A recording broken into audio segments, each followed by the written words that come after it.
Hello, कैसे हो आप लोग। उम्मीद है बहुत अच्छे होंगे और मैं भी अच्छी हूँ। अभी शाम का समय है, दिन है आज सोमवार। और मैं पूरे दिन आज ब्लॉगिंग नहीं कर पाई इसलिए क्योंकि कल के ब्लॉग में बताई थी कि मेरा एग्ज़ाम में ड्यूटी है। तो एग्ज़ाम की ड्यूटी के लिए सुबह निकली तो मैं पैदल ज़्यादा से ज़्यादा आज का चलने का कोशिश करती हूँ। जब भी मौका मिल जाए मुझे चलने का तो मैं पैदल ही चलना पसंद करती हूँ। तो फ़ायदा भी मुझे बहुत हो रहा है पैदल चलने का। पैदल पैदल गई और इसके बाद मतलब कि कोई कोई दिन ऐसा होता है ना कि उसके बारे में समझो कि वो दिन ही खराब हो जाता है। तो हुआ क्या कि वहाँ जब गई तो ड्यूटी वगैरह मिली, सब कुछ कर ली। इसके बाद बहुत परेशान हुई। 12:15 में एग्ज़ाम ख़त्म हुआ है और 2 बजे 2:30 बजे सेंटर से हम लोग आए हैं। रीज़न था कि सेंटर पे उनका कहना था, सेंटर मतलब जो सीएस थे उनका कहना था कि जो हम लोगों को पैसा जो मिलता है ड्यूटी का वो पैसा आया ही नहीं है। और सारे सेंटर पे मिल रहा था और उस पर उसके सारे सेंटर पे मिल रहा था। तो लोगों ने उस पर डिस्कशन करना शुरू कर दिया। बात होता है ना कि बढ़ते बढ़ते आगे बढ़ जाती है। तो लास्ट में वहाँ पे बोला गया कि बैंक से पैसा निकाल के हम लोग लाते हैं, उसके बाद आप लोगों को देंगे। तो बैठे बैठे इसलिए बात रुपए की नहीं थी, बात थी अपने हक की कि हमारा हक है कि हमको मिलना चाहिए। तो फिर हम अपना हक क्यों छोड़ दें। हम लोगों के लिए वो बहुत कम पैसा है, लेकिन जहाँ पे आप उतने सारे लोगों को नहीं दे रहे हो तो आपको तो बहुत सारा बच जाएगा ना। तो इस वजह से हम लोग वहाँ पे बैठे रह गए। और समझो कि इतना खराब समय कि जब वहां से मैं निकली उसके बाद पूरा जाम का सामना करना पड़ा। ऐसा जाम कि पैदल चलना बहुत मुश्किल था। किसी भी तरह घुस घुस के निकल रही थी। और मतलब चलना तो चाहती हूँ पैदल, लेकिन उतना ज़्यादा जाम हो और फिर धूप हो, तेज़ धूप हो तो अजीब सा मन चिलचिला जाता है। उससे भी बड़ी बात कि सुबह में खाना खा के नहीं गई थी। सुबह में सोची हूँ कि 12:15 में ही तो एग्ज़ाम ख़त्म हो जाएगा। तो पपीता छीली थी इनके लिए, हस्बैंड के लिए। तो ये पपीता खाए और उसी में से दो दो पपीता का लंबा लंबा कट के करी थी। तो उसमें से दो मैं खा ली और सोची कि इसी को खा के चली जाती हूँ। और फिर आके तो खा ही लूँगी, 12:15 तक आराम से रह जाऊँगी। उससे पहले शायद एक ऑरेंज भी खाई थी। तो यही सोच के मैं निकल गई, लेकिन देर हो गया इतना। 3 बज गया है जब मैं 0 माइल पहुंची हूँ। तो 3 बज गया है। उसके बाद फिर घर आते आते उससे भी ज़्यादा टाइम हो गया। इतना तेज भूख लगी थी। और मैं खाना बना के मतलब हस्बैंड के लिए बना के जाती हूँ, रोटी और सब्जी जो भी बनाई रहती हूँ तो उनके लिए बना के जाती हूँ। और मेरा आदत है ना कि मैं ठंडा खाना नहीं खाती हूँ। मैं अब जब भी मन हो मतलब भूख लगे तो मैं बना लूँगी, लेकिन ठंडा खाना नहीं खाना पसंद करती हूँ। तो मैं सोचती हूँ कि बना लूँगी, लेकिन इतना ज़्यादा थकान हो गई थी मुझे। समझो कि चल के गई। और बताती हूँ, जो लोग मुजफ्फरपुर के होंगे उनको पता होगा। यहाँ से मैं 0 माइल से मैं बनारस बैंक चौक पे स्कूल है जिसमें मेरा सेंटर था, MSK भी हाई स्कूल, वहाँ गई चल के। और फिर उसके बाद वहाँ से आई चल के। तो समझ सकते हैं कि कैसी हालत हुई होगी मेरी, वो भी खाली पेट। अगर खाना खाई रहती तो कोई दिक्कत नहीं था, लेकिन खाली पेट था, इस वजह से बहुत ज़्यादा परेशानी हुई। घर आके सबसे पहले दलिया बनाई थी रात को। कल रात को, कल कौन सा दिन था, संडे था। रात को जो दलिया बनाई थी ना उसमें से थोड़ा सा बच गया था। तो था ही, उसी को गर्म कर ली हो। आजकल तो गर्मी उतना है नहीं है, फ्रिज में नहीं डाली थी, बाहर ही था। लेकिन फिर भी वो खराब नहीं हुआ था। तो उसी को गर्म करके, भूख इतनी लगी थी कि मन ही नहीं हो रहा था कि रोटी बनाऊं या कुछ भी करूं। और खाना बर्बाद करना मैं नहीं चाहते रहती हूँ। तो उसको मैं खाई हूँ। उसके बाद ऐसा नशा मुझे आया थकान से कि मैं फिर वहाँ जहाँ प्लॉट पे जहाँ जाती हूँ रोज शाम को, घर जहाँ बन रहा है वहाँ भी नहीं जा पाई, जबकि वहाँ जाना मुझे बहुत अच्छा लगता है। और मैं हमेशा बोलती हूँ कि हर एक दिन थोड़ा थोड़ा काम को होते देख, मतलब मुझे ऐसा लगता है कि मैं खुद से उस चीज़ को कर रही हूँ। तो मतलब बहुत अच्छा लगता है। और हाँ, मैं जवाब भी दे देती हूँ आप लोगों के कमेंट का। बहुत सारे लोगों ने मुझसे पूछा था जब मैं बताई थी कि मैं बना रही हूँ अपना घर, तो अभी जो आप रहती हैं तो रेंट के घर में रहती हैं क्या। तो नहीं, अभी मेरा अपना ही घर है, रेंट के घर में मैं नहीं रहती हूँ। लेकिन वो जो मैं बना रही हूँ उसमें सिर्फ मेरा पैसा लग रहा है ना, मैं अपने पैसे से बना रही हूँ। इसलिए मैं बोलती हूँ कि मेरा मतलब घर बना रही हूँ तो बहुत अच्छा लग रहा है। खुद के दम पे कुछ करो ना, मम्मी पापा तो बहुत कुछ कर जाते हैं, बहुत कुछ कर देते हैं। ये खुद के दम पे मम्मी पापा के लिए, अपने लिए कुछ करो तो और ज़्यादा अच्छा लगता है, मज़ा आता है। तो वही उस चीज़ को मतलब अभी मैं बहुत इंजॉय कर रही हूँ।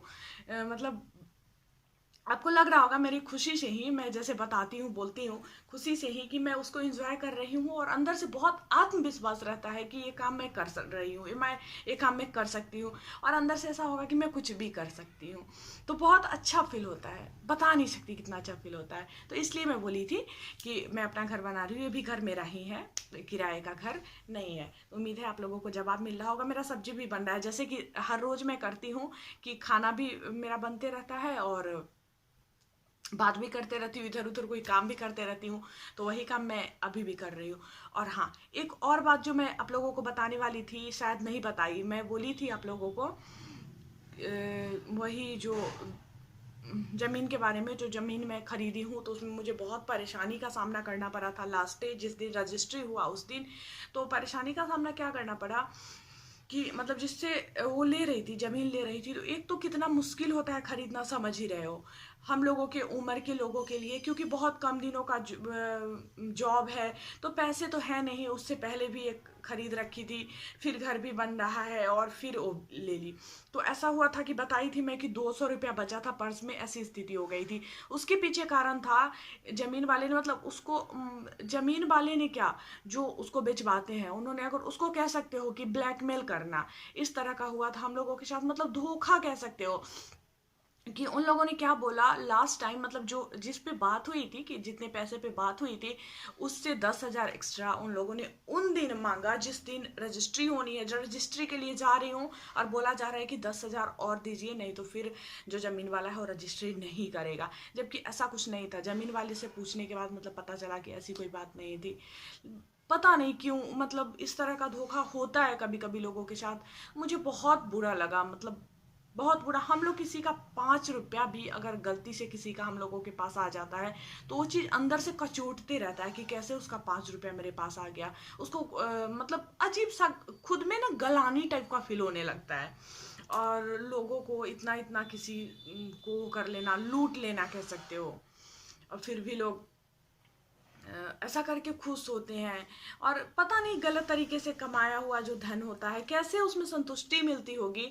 मैं सोच के वो होती हूँ कि कैसे संतुष्टि मिलती होगी। मेहनत से कोई काम करो, मेहनत से करो तो बहुत अच्छा फील होता है, लेकिन अगर गलत तरीके से उसी काम को कर रहे हो।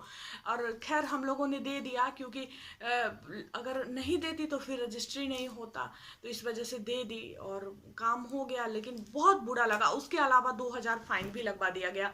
फाइन इसलिए क्योंकि उसमें शायद टाइमिंग बना हुआ रहता है कि इतने बजे तक आपका हो नंबर लगा, रजिस्ट्री हुआ तो हुआ, नहीं तो फिर फाइन लग जाएगा। तो वो लोग जो जमीन मालिक थे वो लोग रजिस्ट्री करने वहाँ गए हुए थे, लेकिन फिर भी वो सिग्नेचर नहीं कर रहे थे क्योंकि उनको पूरा पैसा शायद नहीं मिला था। जिसने बात करा उन्होंने नहीं दिया होगा या क्या रीजन था उतना नहीं बता सकती, लेकिन वो साइन नहीं कर रहे थे वहाँ जाने के बाद भी। तो बहुत ज़्यादा टाइम लग गया, जिससे 2,000 रुपये और एक्स्ट्रा लग गया। तो 12,000 रुपये का नुकसान हम लोगों का हो गया उस दिन। यही बात बताने वाली थी, मतलब कि ऐसा किसी के साथ हो सकता है। तो इसलिए मैं बताती हूँ कि सावधान रहने की ज़रूरत है। इस तरह की चीज़ें होते रहती है लाइफ में कि आप जान रहे हो कि मुझे ठगा जा रहा है, लेकिन फिर भी आप कुछ नहीं कर पाते हो। आप जानते हुए भी, जैसे जानते हुए आंखें बंद कर लेना, उस तरह की बातें होती है। क्योंकि अगर हम लड़ाई करेंगे तो मेरा बहुत मोटा अमाउंट उसके पास चला गया हुआ है जो हम दे चुके हैं, तो फिर उसको वापस करना, वसूल करना भी बहुत मुश्किल हो जाता है। इसलिए कभी कभी हम लोग गलत के सामने भी झुक जाते हैं। तो उसी तरह का कुछ ऐसा हुआ था मेरे साथ उस दिन, कि जानते हुए भी सबको यही बोला कि चलो दे दो, क्योंकि अगर नहीं दोगे तो फिर मुश्किल हो जाएगा। और फिर बहुत मोटा अमाउंट था। उतना मोटा अमाउंट देने के बाद डर भी होते रहता है जब तक सामान आपको उसके बदले, मतलब रजिस्ट्री हो ना जाए, जो चीज़ आप ले रहे हो वो आपको मिल ना जाए, तब तक मन में भय भी बना हुआ रहता है। तो यही सब बातें थी। बातें करते करते बातें इतनी लंबी हो जाती है, इतनी लंबी हो जाती है कि पूरा 10 मिनट का वीडियो बन गया, 9 मिनट से ज़्यादा का वीडियो बन गया। मतलब क्या मैं अब इसमें आगे ब्लॉगिंग करूँगी, सोचिए। तो शायद ये ब्लॉग नहीं रहेगा, हम लोगों की बातचीत जो हुई है आपस में वही रहेगी। तो जो आप लोगों का क्वेश्चन रहता है कभी कभी उसका जवाब देना ज़रूरी होता है, क्योंकि उस वाले वीडियो पे बहुत सारे लोगों ने पूछा कि अभी आप जहाँ रहते हो आपका घर है या फिर रेंट का है।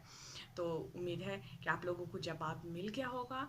और मैं फिर से मिलूँगी आप लोगों से एक नए ब्लॉग के साथ। आगे ब्लॉग बनाने का कोशिश करूँगी, क्योंकि आजकल मैं बोलती ही हूँ कि अपने हर पल को कैमरे में कैद करना चाहती हूँ मैं।